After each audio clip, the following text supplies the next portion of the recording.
So in this one, what we're going to do is continue going over our backtesting engine. So in the last one, we covered our data collection component. Now what we're going to do is cover the strategy component. So here we're at the diagram and we covered this in the last video. Now what we're going to do is we're going to look at the system strategy and how I've defined that. So essentially what it is we want to make multiple strategies. So we have a base class, and then that base class, right, is going to be implemented by this strategy, like a strategy class. So let's just see this concretely in the code. So here we have the data collection, which we covered in the last video. Now let's go to the strategy. So we have a strategy folder here, and it's a Python module you can see with your init file. And now let's look at this base class, right? So it's an abstract base class, and that's right there. And then we sort of initialize everything with these common variables here. So entry price, trades, current price, initial capital, right?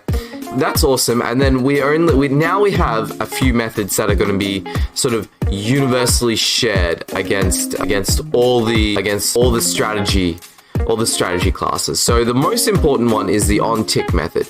So how this works is when we backtest something, it'll sort of look at every second or every minute, or you define the tick, and then it'll just go onTick. So it'll just keep looping that and just keep calling this method.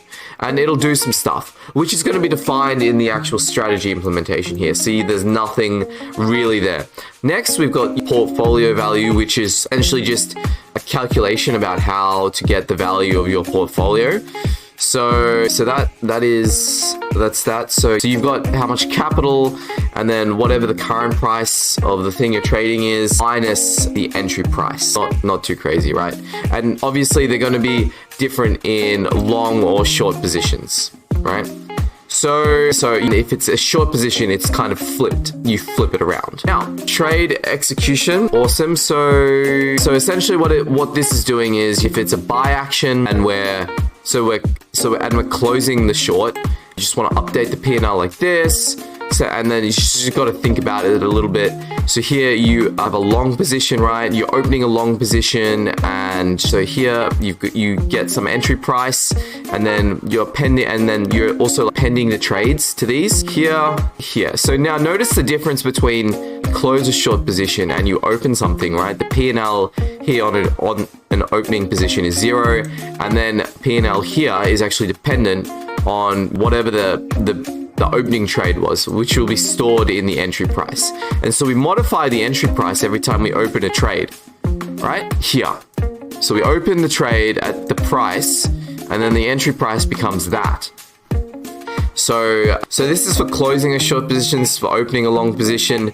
And then obviously, so if you want to think about the whole workflow, right? What you do is you'd open a long position, and then you go down here and close, close the long position. So you can think about that whole cycle. Same thing here. So you have a closed short position. Let's see where's opening a short position. So you open a short position so that you go in there, and then you can think about the case when you want to close the short position there. So that's just the whole, and then you're updating a list of trades here. That's what that is doing essentially. That's awesome. That's amazing. And this video is brought to you by Coder Trader, my school community. So we teach coders to trade and traders to code. Build, test, deploy automated trading systems like they do in industry and like they do in institutions. Okay, now let's get back to the video. And then we just make sure price becomes the current price. That's great. That's great. Cool. So that is the base class. And now let's go. Now what we're going to do is we're going to swap in and out different strategies. And so we make different classes depending on which strategy we're using essentially. So here we go. We are at the strategy. So we initiate all those variables with whatever we want. And then we've got some extra variables here. So these are the variables for when we should get in and out of a trade. Now, let's take a little aside here and go through what the strategy is. Now, essentially, it's a strategy I got from one of our school community members. Let me just change the screen actually. So let's go here back to this. So the strategy is going to be a flipped size strategy. Essentially, what we're doing is we're buying when the RSI is high, right? Because usually you'd reverse it. You'd faded it. You'd go, when the RSI is high, you'd want to reverse the position. But no, we're having a little bit of a contradiction. We're sort of going trend is your friend here. So when the RSI is high, when it gets to 80, we're going to say that's a buy position and trend is your friend. And then the same thing when the RSI is low. What we're going to do is I'm going to short it. So trend is your friend. Now, I'm not saying this is going to make you millions of dollars. This is more about building the systems to backtest your own strategies, because you are not going to make money listening to people on the internet talking about this is the miracle strategy. How you are going to make money is with a very scientific process of testing your strategies and just running them in low capital and seeing how they do, gathering statistics and all that, and getting some really informed statistics, informed data about doing all this stuff. So this is just illustrative. It's a example of how to do these kinds of things. So let's go back to the code. Oh, here's that. Now, what we're going to do is we're going to inherit everything. We're going to initialize everything with all the stuff from base class here. And then we're just going to set those variables there. And then we're also going to put a take profit and stop loss here in terms of percentages, right? Now let's go to the on tick method. This is the meat. Let's do it. So, yep, so we want this RSI indicator. Now we get that from the indicators, which is passed in on tick. So we'll cover that in the actual backtesting engine part of it. So we're just keeping track of all useful indicators here. So we want to get the RSI, get the middle of the RSI here. And the current price is just going to be the close. We can make it the close price.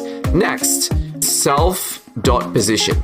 Great. P&L percentage. Yep. So check for the take profit. So first, you've got to make sure you don't have a zero position. So if you're not in a zero position, you just check if you can take the profit, and then you just go ahead and take the profit if you want to. So obviously this function is going to return a string. So it's going to return commands: close, buy, sell, right?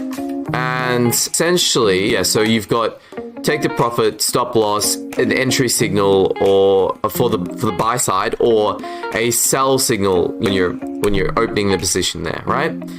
And then we have a method here, just calculate percentage P&L, which this underscore here actually denotes that it's kind of not going to be used anywhere else. And where we use that is in here.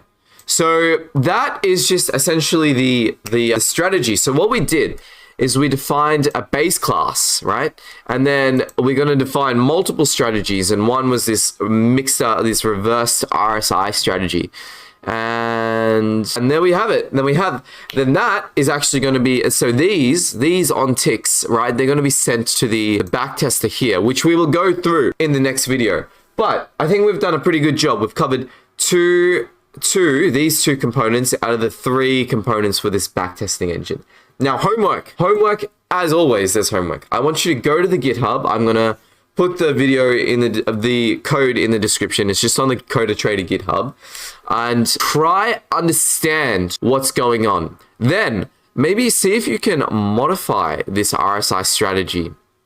See if you can modify your RSI strategy. And then in the comments below, put what modifications you did to this RSI strategy. And I think I will stop the video. Cool, I'll stop the video there.